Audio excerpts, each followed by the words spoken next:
Morning, everyone. Good Okay, morning. na po slide for a while. Okay, sige, ayan. Nakita nyo na po yung slide? Okay, Yes. I'm Coach Pauline D. Ayan, before Herbalife, ang dami ko pong discomfort. Nagtuturo po ako for 19 years, wala pong breakfast chan.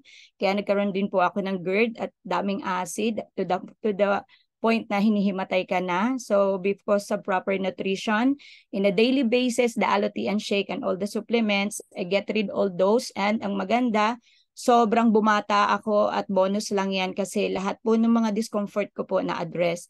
When I attended lahat po ng mga sinabing training a while ago, tsaka natutunan ko inside the Nutrition Club, Virtual Nutrition Club, for how many long years? We are 3 years from now. Grabe, ang dami pong learning. And this coming spectacular, dun po nabago ang life ko. Kung makikita nyo po yung aura, no?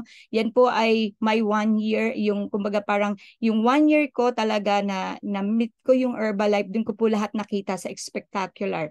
This coming January. Abangan nyo po and you have tickets na right now. Congratulations. And for those as your sponsors.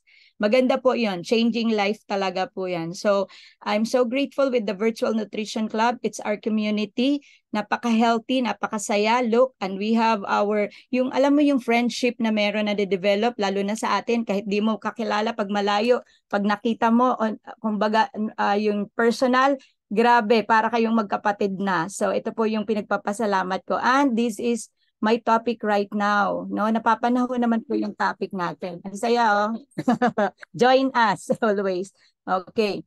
So the reason why ito din yung naging magandang topic kasi ito po yung lahat. So from the time na nagkaroon po tayo ng pandemic, naging engaged na po lahat ang social media. So madami pong nawala, maraming nabago, ang dami pong mga activity na na-less din po. So this is from David Heaver, no? Makakatulong po to ng malaki sa atin. The reason being social makes you make happier. So alam niyo naman po pag you were mingle with other people, iba po yung feeling na makukuha mo, no? Kasi dito po yung we can we need someone to we can lean on, 'di ba? Minsan may mga challenges tayo na hindi natin masabi sa yung nearest family natin, no? Pero with the kind of community at social media, I mean yung mga kamag-anak natin, yung mga nasa malayo na natatouch natin, may mga someone na po tayo na napapaglabasan ng mga challenges or sabihin na natin yung mga discomfort natin. No? So ano po yung nabibigay natin na social support network? Ito po yung naging common sa lahat. No? Naging aware na po tayo yung sa social media na relationship. Maganda po to. Ito yung friends, family, and co-workers who give us emotional comfort. Number one po sila na nilalapitan natin. Ang maganda lang po ngayon kasi na-reach na po natin yung mga hindi natin na-reach, no? So nagkaroon tayo ng comfort na panatag yung kalooban natin kasi nga nakikita na natin sila. We can touch, we can talk to them, and we can say something kung ano man yung meron tayong nararamdaman. So malawak na po talaga yung network natin. So ayan yung social network, we can go on Facebook, Instagram, or whatever na meron tayo ngayon na i-enjoy po natin yan.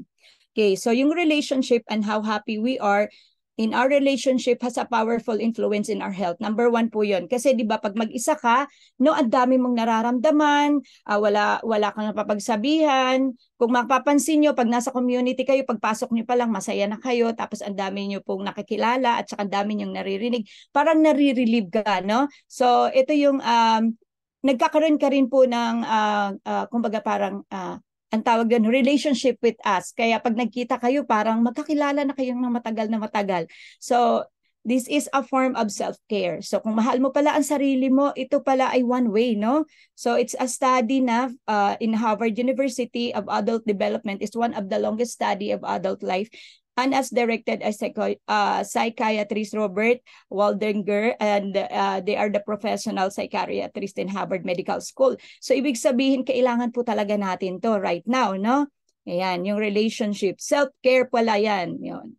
Okay, so the 5 ways, ito po, isulat nyo po, that contribute your happiness. Number one, reduce depression. Okay, alam nyo naman, lalat of people, medyo hindi naka-cover up, pa until now, no, naka-recover. So ito yung need natin. Consistent evidence daw po ito of association between social support and protection from depression since 2016 issue sa British Journal Psychiatry. So kailangan natatouch po natin sila, natatanong po natin sila. Actually, in social media, malalaman nyo rin po kung okay ba siya. Minsan nababasa natin sa mga binabasa natin na captioning, no? Makikita mo yung isang person. Okay, so they say parental support, number one, most consistently provide protection from depression in children and adolescents, while spousal support does this for adults and older adults. So ayan po, kaya po yung parental talaga support, yan ang number one na we have our community, our family, yung pinaka-immediate, and if minsan yung iba, dito dalhin nyo po sa Nutrition Club. Number two, happier aging. Ayan. So naa-adapt po ng mind natin. Enjoy social activities with friends. Maybe buffer against negative effects of aging. Study in the Journal of Gerontology. So mag-i-invest ka po sa friendship, 'di ba? Kaya yung iba nagkakaroon ng activity, they have the community. Hinahabol nga lang nila yung socialization, yung iba nag-exercise. So, pag uwi kasi nila, happy na po sila. Na-adapt na po nila yan during the day. Kung ano yung feeling niya every day, when nag-start ang day, so ma-adapt po niya. Kaya kung happy siya, happy din po siya the whole day. And with the community. Kasi, kumbaga parang na-relieve na po niya lahat ng stresses. No? They also say that the older we get, the older we get, the more important friendship become. Invest in the friendship that make you happy, yes, they say. Kaya find a friend na talagang nakakatulong sa'yo. Kung masaya ka dun sa friend mo, better. Siyempre, alam naman natin, hang those people na nagbibigay sa atin, nag-inspired sa atin, nasasayahan tayo at nagiging inspirasyon po natin yan. Okay, number 3, happiest begets happiness. Ayan. So, ibig sabihin yung attraction. Kaya kung you go with happy people, the people around you, ibig sabihin maa-attract po natin yan. So, ito mga study na po to, diba? Imagine, a British study confirms that really should remove toxic people from your life. Yan nga, it's a pretty simple that authors say people who are surrounded by many happy people and those who are central in the network are more likely to become happy in the future. Kaya nga, pagpasok sa club, ang saya-saya, paglabas, iba ang feeling. No?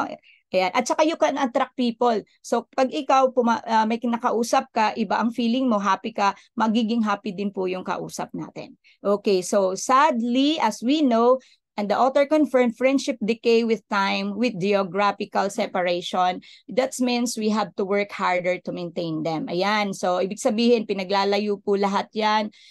Pero ang pinakamaganda po actually right now because of the social media, ang dami nating nare-reach, no? Kaya wala na rin din po issue, no, right now. So, number 4, climb every mountain. Bring a friend and reach your summit. Yan. So, encourager ka, influencer ka, to encourage people to take every step toward attaining their dreams.